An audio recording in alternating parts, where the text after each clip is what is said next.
What's going on, everybody? It's your boy Spencer. Taking a look at this pure, I'll talk about what that really means in a second here. Water XYZ deck. I'm going to get caught up on deck profiles the next few days. I've been doing a bunch recently, and I just literally forget to do the deck profile. So I'm going to do Prediction Princess, and I'm going to do my Cyberse deck. I had to remake those lists. Unfortunately, I lost them, but I will just, I kind of remember what I had, and sometimes it's good to get a fresh look. So let's take a look at this one. So I do run Crossout because you just have to. It's like one of those decks where it just folds, unfortunately, to some very light interruption. But it's like actually like very stable. So as long as you can get your board presence, you're usually pretty good. So I'll explain how this works. So some of these I think you could like definitely take out like very easily. Triple tactical talents maybe you want to keep in. Sometimes it's good. It's Forbidden Droplets, Called by the Grave, Dark Ruler, Imperm, Nibiru, Ash Blossom, Effect Veiler. These just seem to be the cards that are kind of the best against the deck. So definitely you want Dark Ruler, but I guess you could take out these two, play like one more Imperm, one more Ash. That way you like have less of a chance of opening up both of these and not being able to use them, right? Ash and Imperm are so much more common than Crossout Designator, so it just depends kind of on your personal preference. I've been play testing these. It seems fine. Crossout or Triple Tactical Talents has been pretty good. Called by the Grave has been great. A lot of people are playing this, and I guess especially in the casual scene. So Crossout Designator is so good to hitting kind of those generic cards that your opponent probably has.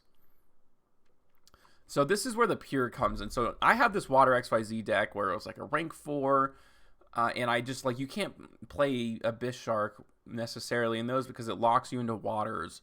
But I have added a very minuscule package for this just because number 99 is so good, and it just feels like if you have that extra extender, great. If you don't, you just kind of use it as a rank 4 or a level 4, and it kind of just works out in that sense. So I do think it's absolutely necessary to use this because sometimes you can really truly go off. But I would say like 90%, like 70 or 80% of this deck is definitely figured out. But, maybe you want to drop this and just run more water monsters, right? You could drop, the ZS Utopic Sage. And that's kind of what my original vision was. But it just doesn't seem worth it in a sense. Like if you can go through this, you're definitely going to want to, right? Hope Harbinger and Photon, Lord are so good. But, 3 of these Abyss Shark, right, as long as you control all water monsters, and even cooler, like, sometimes if you have full combo, like, going through this, right, you're like, oh, well, how would that be possible, right? Number 99 is a light monster, but number 99 can bring out Stealth Kragen, and Stealth Kragen makes all water, or all monsters on the board water, so once you go through your whole combo, you can also, on top of that, then bring out Abyss Shark, if it's that extra extender in your hand. Sometimes it's that third extender that you don't really need, but you can use it at the end of the turn, and that's like super, super good. Crystal Shark's a good one of. If you open it, great. It's used as an extender. It works pretty good with Ascended Sage, right? Now, this can only be used as a rank 4 for a number monster, but, number 39, that says number, right? Normally, it's used to go into Stealth Kragen, like traditionally, but it can definitely be used to go into number 39, which is fantastic. But a good target for Lifeless Leaf Fish right here. 3 copies of Buzzsaw Shark. I do run this like one of package here, which seems kind of strange. Lantern Shark and Lifeless Leaf Fish, but Beautiful Princess is a really good kind of 2-card combo. These cards kind of accomplish the same thing in that they bring out 2 bodies. Sometimes it's good to go in the Lifeless Leaf Fish, though, because it ends up just kind of being an endless rank 4 engine. You bring it back out from the graveyard every single turn. So if you have at least 1 4 in your hand, a water 4, which is most of your deck, that means you can use Lifeless Leaf Fish every single turn. Not Lifeless Leaf Fish, excuse me. Crystal Shark. Lifeless Leaf Fish sends Crystal Shark, and that's where the loop begins. Crystal Shark, right? You just have to target a water monster, and this card just gets better and better every single turn, especially the Stealth Kragen, right? Target a water monster, bring it out, it loses attack, or halves the opponent's attack. So if you have this out on the board, and there's a big body on the board that's a really big problem, well, Crystal Shark can help you have that attack, and that's almost always enough, right, to get over pretty much anything. And then Lantern Shark, right? If you open up Buzzsaw Shark and Beautiful Princess, like, you need a pivot point to also bring out Buzzsaw. You don't want this card to be sitting in your hand. So that's also, pretty good for that, right? Beautiful brings out Lantern. Lantern brings out Buzzsaw. That way you have at least 3 bodies on the board minimum right there. Ascended Sage, if you open it, you know, you definitely want another copy to special summon out from the deck. Not always, but it's just enough, right? The worst case scenario, it's a free special summon, which is definitely not the worst case scenario, obviously. This is Silent Angler, so if you control a water monster, you can special summon it from your hands, a free special summon. XYZ Remora, the benefit of playing the deck this way, kind of like the more pure water version, is that Abyssark can search this out, and this attaches... This card is crazy, so you can special summon this card from your hand by detaching 2 materials from monsters you control. So anywhere on the field, you detach 1 from each. When this card is summoned, you can target 2 level 4 water monsters in your graveyard, special summon them. So these water monsters in the graveyard are fish monsters, okay? These fish monsters don't have to be the ones that you detach even. As long as you have 2 in the graveyard, you can bring them out.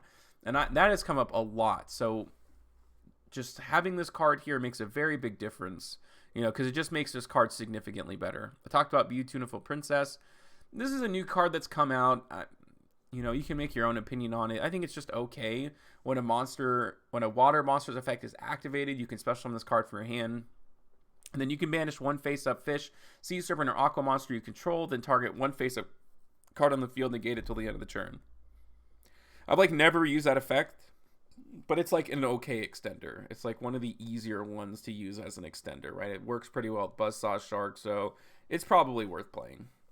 Galaxy Cyclone seems random, but you do go into, you know, Galaxy Eye's Photon Lord. It attaches from the deck, and then, you know, whenever you detach, right, it destroys. When you detach a Galaxy card from it, it destroys the monster effect, or destroys the card that does the monster effect. And then this is in the graveyard, so if your opponent's playing Labyrinth, this is like really your main out to some of the worst cards, right? Like Skill Drain. So that's why I play it. And if you open it and you're playing Labyrinth, it's even better, right? You can pop a card face down, and the next turn you get to pop one of their, you know, floodgates. White Mirror, this card is crazy. Again, just another benefit of playing Abyss Shark, that this card is just more live. When I played the more Utopia build, this card was bricked a lot more, but it's so high impact and so good, you want to maximize it, right? Monster Reborning something and searching the same copy can be crazy, especially when you think about something like Silent Angler. Pride of Prosperity, you definitely need to run this at least at 2. Maybe you want to run it at 3. The cards that you're going to banish almost always, and you know, I'll talk about that kind of when it comes to my options. Maybe these 3, right? Tornado Dragon, Blaze, and Stealth Kraken, right? You already have an extra copy. But I'll talk about these flex spots here in a second. Crossout Designator I've talked about, and then, you know, Hyper Rank Up Magic Utopia Force. So let's go through the extra deck, and these are the cards that are definitely always going to be there, right? Topic Sage, number 39 Utopia, Utopia Prime, number 99, and that goes into Hope Harbinger, Photon Lord. And then here comes the water part of it, right? So Bahamut Shark goes into Totally Awesome, which can go into Stealth Kraken. This card, F-Zero, is super good. You know, I don't really need to explain that. So, you know, the F-Zero package, you have cards like Utopic Sage, you have cards like Bahamut Shark. Those 2 cards combo perfectly together for this. I mean, you could really take this out, to be honest with you, if you really wanted to. Like, you have to have a pretty good hand to be able to extend that far out, but it just feels so bad, like, when you do have the option and these cards aren't in your extra deck, just because of how high impact this card is and can be. Zeus, you definitely have to play. Tornado Dragon, and this is where it's kind of like your choice, you know? If you want to go for the super pure build, you could put in a lot of these cards, right? You know, Stealth Kraken maybe. I mean, you kind of only need it at 1. It's very cool, right? Again, that you can bring number 99. You can bring out Stealth Kraken. Doesn't need any material to use this effect, but Blaze Dragon is a good way to go into Zeus, right? If you need to attack into something and you don't really have any other options. If it would be destroyed by battle or card effect, you can attach a material instead. So you're not going to be able to go into, you know, a 2 negate or a 2 pop Zeus, but it's protection, right? You're going to be able to attack into something if your opponent only has attack position monsters, or if they have something like Dogmatica Punishment, you know, something just very specific like that. This is a really good card, you know, to help you get into your play. So I like it, and I like these cards right now, and Tornado Dragon especially, because I just feel like the biggest weakness to this deck is back row. Now, if you're putting a skill drain, you just kind of have to cry about it, and there's nothing you can do. But, you know, when it comes to like field spells or just like big time back row decks, doesn't really have a lot of options for like trap cards, and you kind of need Tornado Dragon to be there to do that. Decent body too, 2100 attack, so it is what it is. But like I said, you could take out these 3 cards, you can put in the Nash Knight, And these cards are good. And honestly, if I was going first and I knew I was going first, I'd probably be willing to side these in. For the longest time, I was running 2 Bahamut Shark and Totally Awesome. Again, I think that's also super valid. You could take out Tornado, you can take out Stealth Kraken, any of these two, and then just run 2 more of these. These cards I probably would go ahead and just side in, right? It's a attack directly, 2 pop Zeus. Excuse me, jeez, I can't speak. And then you can also run Stealth Kraken spawn if you want to replace this Stealth Kraken with a spawn. That way, if this one gets destroyed, you kind of just have this like nice little resource loop to go through. But I don't know. I think I'm happy with where this is at. So I'm going to go ahead and jump over to a couple of replays. It's been a while, so let's take a look at this. This is against Mikenko. And I have a really, really good opening hand, especially when you see this. This is just a free, like, you don't have to bring it out from the deck. It's super free. My opponent, I believe, is going to drop Shifter here, but yeah, this deck actually doesn't really care about Shifter, like, at all. So if your opponent's big play going first is Shifter, they are not going to be a good spot. Like, I don't really, White Mirror, if you had that in your hand, that'd be super unfortunate. But as long as it's not specifically, Lifeless Leafish and White Mirror in your hand and that's your play, most of your combos aren't going to go through. Now, I won't be able to go into, well, I guess I could still go into Photon Lord. So it doesn't, normally you want to attach with the material, but I can go into Stealth Kraken, I can go into number 90. All of it's kind of just the same thing.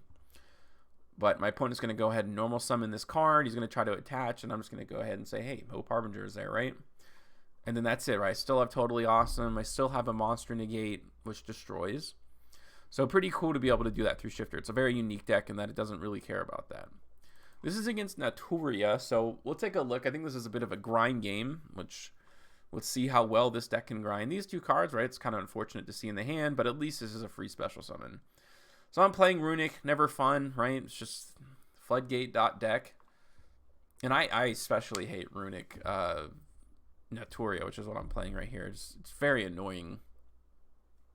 It's one of my least favorite matchups. It's not that it's particularly hard. It just takes forever. These games take 20 years. And I don't think you can... I don't know. I'm going to say, did he activate? Maybe he did draw. I was going to say, I didn't see him activate this. But freezing Curses against Lantern Shark, always the benefit, right, of playing a deck like this. Your opponent doesn't know when to stop you. It's not even that good. And I have some pretty good follow-up as well, but I am going to try to go into my Zeus package here. I'm going to basically use up all of his effects. I think he already used the effect to draw. No, he didn't. Okay, that makes sense. Probably wants to see if he can get into the one that destroys, but I'm going to go ahead and attack directly. And then main phase 2, I can go into Zeus. He's going to activate Nibiru. I'm going to try to chain Zeus. I'll just chain it again. So, it's the same outcome either way. And truthfully, maybe I shouldn't even have used Zeus. That way, that this token, and that's probably definitely would have been better. Yeah, because this Monster Negate, this Notorious Sunflower, is not a once per chain. And I kind of forgot that, Camella can banish from the graveyard instead. But I can normal summon XYZ or more. A little bit funky, but I think it gets the job done, to be honest with you. I can pop the Nibiru. This card's so good. It combos so well with Nibiru, especially if you Nibiru your opponent for a bunch, like a huge token, and they think you're not going to be able to get over it. Stealth Kraken burns them, sometimes for 3,000, depends. So that's obviously pretty decent. But I'm going to go ahead and pop this, right? I think it sends to the graveyard, but I just don't want him to be able to bring something back, right? This Monster Reborn's the Sunflower, and that's the problem. So I can go for Galaxy, Cyclone there. I'm going to be able to pop the field spell next turn. It's a little bit slow, but he can't attack, so I'm not really all that worried. I can attach 2 materials, and this is great, right? Just kind of being able to combo off so late into the turn, but Stealth Kraken doesn't need any material to do anything, so that's awesome, of course. So then I can go, after all of this, my hand finally gets unclogged, basically, and I can go into my number 99 plays. And this is great, right? Hope Harbinger, something that I think is easy to forget. It's it negates spell cards and the effects of spell cards. So it's not just your opponent straight up activating it. So if my opponent tries to go for Runic Fountain, the effect to draw, I can negate that. This card would have to specifically be double, flashing fire and cursing. If it doesn't do that, then he can't really do anything. And it seemed like in the way that he was playing this that he didn't have any other Runic spells in his hand. I think they're all kind of tucked to the bottom of the deck right now. And he's going to set a card. I'm going to go ahead and pop, right? He keeps activating these so he can't attack. And I have a giant board of monsters here. And that's pretty awesome. And I think I sent back totally awesome too when I activated the effect. So I can just go into Bahamut Shark again. So like not having 2 Bahamut Shark really hasn't been a problem for me. And this is against here. Man, how sad how the mighty have fallen. You know, it's kind of a bummer. I always talk about that. Like I feel legitimately bad for anybody who vested into tier because it's obviously like, yeah, I don't know if it's unplayable, but I've beaten it like every time I've played it, and I play like really bad decks, obviously. Remora, this card's so good. I mean, what an extender. It's incredible. And this is where Crossout comes in for Called by the Grave. This card's good. It's just, I really like this card. I think it does a lot of really good things. You know, normally you don't really see that application, but when you run more targets for, you know, Crossout, the better it gets. Truly. All right, I'm going to go ahead and attack, you know, for some good amount of points here. I have Tornado Dragon.